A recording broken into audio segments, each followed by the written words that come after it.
మేము చేసే వీడియోస్ మీ మొబైల్కి నోటిఫికేషన్స్గా రావాలంటే సబ్స్క్రైబ్ చేసుకొని పక్కనే ఉన్న బెల్ ఐకాన్ కూడా యాక్టివేట్ చేసుకోండి. నెంబర్ 7 వచ్చేసి నిర్మాణం సృష్టించడం. పోయిందంతా పోయింది, ఇక ఇప్పుడు నిర్మాణం చేసుకుందాం. నిర్మాణం అంటే ఇల్లు కాదు, మరలా తనకు తాను ఒక నిర్మాణాన్ని సృష్టించుకోవడం, తనకు తాను నిలబడేటటువంటి ఒక స్థాయిని తెచ్చుకోవడం. అది మంచి వైపా చెడు వైపా అనేటటువంటిది 7వ విధానం. అంత దెబ్బతిన్న తర్వాత దీని మీద కచ్చ తీర్చుకోవాలి, ఇటే వెళ్ళిపోవాలి అనుకున్నప్పుడు అలా పోకుండా ఆపేటటువంటి స్థితి విష్ణుకృత్య ప్రత్యంగరీదేవి తాంత్రికంలో ఉంటుంది. ఇక నెంబర్ 8 చెడు మంచి. ఇక్కడ నువ్వు తీసుకున్నటువంటి నిర్మాణం ఏదైతే ఉందో, నీ నిర్ణయము చెడు వైపు వెళ్ళాలి అనేటటువంటి బుద్ధి గుణాలతో వెళుతున్నప్పుడు నువ్వు ఎదుర్కోవాల్సినటువంటి చాలా ఉంటాయి. వాటిని ఎదుర్కోవాలి. నాకు ఏదైనా శక్తి కావాలి. నన్ను నా ఫీల్డ్లో ఉన్నప్పుడు వాళ్ళు మోసం చేసి నన్ను గ్రౌండ్ ఫ్లోర్లోకి తీసుకొచ్చారు. అప్పుడు నేను వాళ్ళకి ఎదురుగా ధీటుగా నిలబడాలి. చెడు విధానమైనటువంటి విధానంతోనే పోరాడాలనుకుంటున్నాను అన్నప్పుడు మనము విష్ణుకృత్య ప్రత్యంగరీ తాంత్రికంలో కూడా నిర్వహించుకోవచ్చు. ఇది 8వది. 9వది వచ్చేసి చెడు సుఖం. చెడు సుఖం అంటే ఏంది? మనల్ని ఎవరైతే ప్రాబ్లం చేసి మనల్ని గ్రౌండ్ ఫ్లోర్లో తీసుకొచ్చారో వాడికి చెడు చేస్తూ సుఖపడటం. మనకి డబ్బు వద్దు, ఏది వద్దు, నీకు కావాల్సింది నన్ను ఆగం చేసినోడు కూడా ఇబ్బంది పడుతుండు అనేటటువంటి సుఖాన్ని కోరుకునేటటువంటి పరిస్థితిని కూడా, అంటే నీకు ఎవడన్నా అన్యాయం చేసిండంటేనే కోరుకునేటటువంటి పరిస్థితి కూడా విష్ణుకృత్య ప్రత్యంగరీ తాంత్రికంలో ఉంటుంది. నెంబర్ 10 చెడు బుద్ధులు. ఒకవేళ ఈ విధమైనటువంటి చెడు తత్వ బుద్ధుల్లో వెళ్తుండే నా పిల్లలు, నా భర్త, నా భార్య, ఇంకా మా అమ్మ నాన్న వాళ్ళు అనేటటువంటి విధానం మేము ఆపలేకపోతున్నాం. ఆ చెడు విధానం అయిపోతే అయిపోయింది. వాళ్ళు ఎవరైతే మమ్మల్ని అన్యాయం చేశారో వాళ్ళ నాశనం వాళ్ళకి. కానీ ఇకపై అయినా సరే మా ఓడు లేదు, మా నాన్న, మా అమ్మ, మా అత్త, మా మామ, మా బామ్మర్ది, లేదు మా భార్య, లేదు నా పిల్లలు, నా అన్నలు, తమ్ముళ్ళు, వదినలు, మరదళ్ళు అనేటటువంటి వాళ్ళు పోకుండా ఉండాలి అన్నా కానీ విష్ణుకృత్య ప్రత్యంగరీ తాంత్రిక విధానంలో చెడు బాధల్లోకి, చెడు విధానమైనటువంటి పద్ధతిలోకి పోకుండా ఆపుకోవచ్చు. ఇకపోతే చెడు తిరుగుళ్ళు. ఆ బాధల్లోకి వెళ్ళి వాళ్ళని ఏం చేయలేక అక్కడ ఇక్కడ తిరిగి ఏదో ఒకటి చేసి ఎవరినన్నా తీసుకొచ్చి ఏదన్నా చేద్దాము, అసలు వీళ్ళని ఊపిరాడకుండా చేద్దాము అనేటటువంటి ఆలోచనల్లో తిరుగుతూ చెడు విధమైనటువంటి స్నేహాలని తెచ్చుకొని వాళ్ళ మీదకి వాళ్ళు ఇబ్బంది పడేటటువంటి పరిస్థితుల్లో నెంబర్ 11 అటువంటి విధానానికి కూడా పరిష్కారము చేసుకోవచ్చు విష్ణు కృత్య ప్రత్యంగరీ తాంత్రిక విధానంలో. నెంబర్ 12 విష్ణు రాక్షస గుణము. అంటే మన దగ్గర అన్నీ ఉంటాయి, ధనం ఉంటుంది, గృహం ఉంటుంది, కార్లు ఉంటాయి, అన్నీ ఉంటాయి.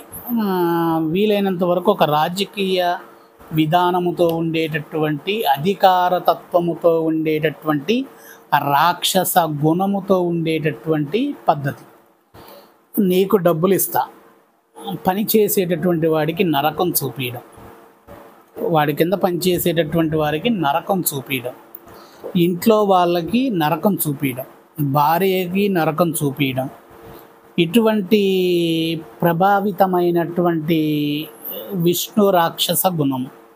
విష్ణు యొక్క రాక్షసులు ఏ విధమైనటువంటి పరిస్థితుల్లో ఉండి నలిగి నలిగి నలిగి ఆ తర్వాత విశేషమైన జ్ఞానశక్తిని పొందుతారు. ఇక్కడ టార్చర్ అనుభవించి చివరి క్షణంలో వాడికి అనిపిస్తుంది, ఇప్పటిదాకా నా భార్యని ఏడిపించానా, ఇప్పటిదాకా నా అన్నదమ్ముల్ని మా ఫ్యామిలీ అందరిని ఏడిపించానా, బయట జనాలను ఏడిపించానా, ఎందుకు నేను ఏడిపించడం, అంత ఏముంది అనేటటువంటి ఒక రాక్షస గుణము ఉన్నటువంటి వాడిని కూడా మార్చుకునేటటువంటి అవకాశం నెంబర్ 12 విష్ణుకృత్య ప్రత్యంగరీదేవి తాంత్రికంలో ఉంటుంది. ఇవి అయిపోయిన తర్వాత విష్ణు దైవ గుణము.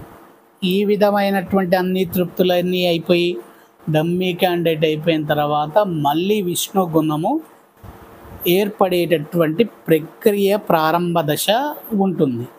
దానికి కావాల్సినటువంటి పూజా విధానం కూడా చేసుకోవచ్చు. అంటే ఇక నేను అన్నీ అనుభవించాను, ఈ నరకాలు అవన్నీ చూసొచ్చాను, మళ్ళీ ఏదో నేను బతకాలని అనుకుంటున్నాను, నా కుటుంబాన్ని, నా తల్లిదండ్రులని అందరినీ చూసుకోవాలనుకుంటున్నాను, ఇకపై అయినా సరే నేను మంచి గుణముతో ఉండాలి అనేటటువంటి ఆలోచనతో ప్రారంభించేటప్పుడు, సెకండ్ విధానం ప్రారంభించేటప్పుడు మీకు విష్ణుకృత్య ప్రత్యంగరి తాంత్రిక విధానంలో 13వ విధానమైనటువంటి కలశము ద్వారా చేసుకోవచ్చు.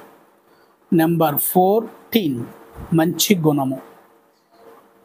మంచి గుణము అని అంటే ఇంకా చాలా వరకు చీమకు కూడా తల హాని కాకుండా నేను సంపాదించేటటువంటిది ప్రతిదీ కూడా అందరి పరులందరికీ కూడా పంచిపెడుతూ నా కుటుంబం కన్నా బయట జనాలే ముఖ్యం అనుకొని, లేదు ఒక దాని మాయలో పడి మోహిని వలలో పడి ఉన్నటువంటి ధన లక్ష్మి కీర్తి ప్రతిష్టలు ఆ మోహిని పరిస్థితుల్లో వ్యామోహం అయిపోయి అక్కడే పెట్టేస్తుండు అన్నప్పుడు 14వ విధానమైనటువంటి విష్ణుకృత్య ప్రత్యంగరి తాంత్రిక విధానంలో నిర్వహించుకోవచ్చు. వేరొక మాయలో పడిపోయినటువంటి వారు వారికి మంచి చేసే మంచి గుణములో ఉండి మనకు మంచి చేసేటటువంటి పరిస్థితుల్లో మనల్ని మర్చిపోయే పరిస్థితి ఉన్నటువంటి ఎవరైనా పిల్లలు పెద్దలు ఎవరైనా కావచ్చు వాళ్ళని. ఇవన్నీ కూడా మనకు విష్ణుకృత్య కలశ స్థాపనకు విశేషమైనటువంటి మంత్రముతో ఉన్నటువంటి పరిస్థితితో ఏ విధంగా ఆరాధించేటటువంటి పద్ధతికి కావాల్సిన ద్రవ్యాలేంటి అవన్నీ కూడా విశేషంగా ఉంటాయి. ఇది త్రిమూర్తులకు సంబంధించినటువంటి తాంత్రిక ప్రత్యంగరీ దేవిలో 64 కృత్యల్లో 3 కృత్యలు కూడా త్రిమూర్తుల యొక్క విధి విధానాలతో కలిసి ప్రత్యంగరీ దేవి మాత తాంత్రిక ప్రక్రియలో మనకి పరిష్కార మార్గం కలిగించేటటువంటి దేవతగా ప్రత్యంగరీ దేవి మాత 19వ దేవిగా ఉంటుంది. ఇక్కడ పూర్తిగా లక్ష్మి విష్ణు అంటే మనకు కార్యాచరణలు ఏదైనా బ్రహ్మ సృష్టి కార్యం లయం చేసేటటువంటి పని, ఆ వచ్చినటువంటి ధనము ఉండేటటువంటి పరిస్థితులు మనకి మనము ఒక విధానమైనటువంటి పొజిషన్లో ఉండాలి అని అంటే ఇక్కడ 19వ దేవతగా ప్రత్యంగరీ దేవి మాత. ఈ మాతకి విశేషంగా ఇక్కడ ఏదున్నా కానీ పని టార్గెటు ఆర్థికం కాబట్టి పనికి సంబంధించినటువంటి విధానానికి సంబంధించినటువంటి ఫోటో కానీ వాటి యొక్క ద్రవ్యాలు ఏవైనా సరే కిరాణా షాపు బట్టల షాపు ఇంక ఎవ్రీథింగ్ ఏ షాపు ఉంటే ఆ షాపు వాటికి సంబంధించిన తాంత్రికంలో అక్కడ పెట్టి ధనము నెలకి మనకు ఒక 50,000 ఆదాయం ఉంది అన్నప్పుడు దానికి రెట్టింపు ధనము రావాలి అన్నప్పుడు ఆ ధనానికి సంబంధించిన కొన్ని డబ్బులని తీసుకొని అక్కడ పెట్టి తాంత్రిక ప్రక్రియతో బంధన ప్రయోగాన్ని వేసి వాటిని పర్మనెంట్గా ఒక స్థిరమైనటువంటి ప్రత్యంగరి విష్ణుకృత్య దేవత తాంత్రిక శక్తిని అక్కడ మనం ప్రొడక్ట్ చేసి పెడితే ఆ వ్యాపారంలో అభివృద్ధి వాటిల్లో ఏ పరిష్కారం ఇప్పుడు పైన మనం చెప్పుకున్నటువంటి 14 కార్యాచరణలకు సంబంధించిన పరిష్కారాలు ఉంటాయి అవి పూర్తి చేసేటటువంటి పరిస్థితి ఉంటుంది. ఇవి విష్ణుకృత్య ప్రత్యంగరీ దేవి మాత విధానంలో ఉండేటటువంటిది. ఇంకొకటి శివకృత్య ప్రత్యంగరీ దేవి మాత విధానానికి సంబంధించిన 19 ఫలితాలతో ఉండేటటువంటి విషయాలను మీకు తెలియజేస్తాను. శ్రీమాత్రే నమః.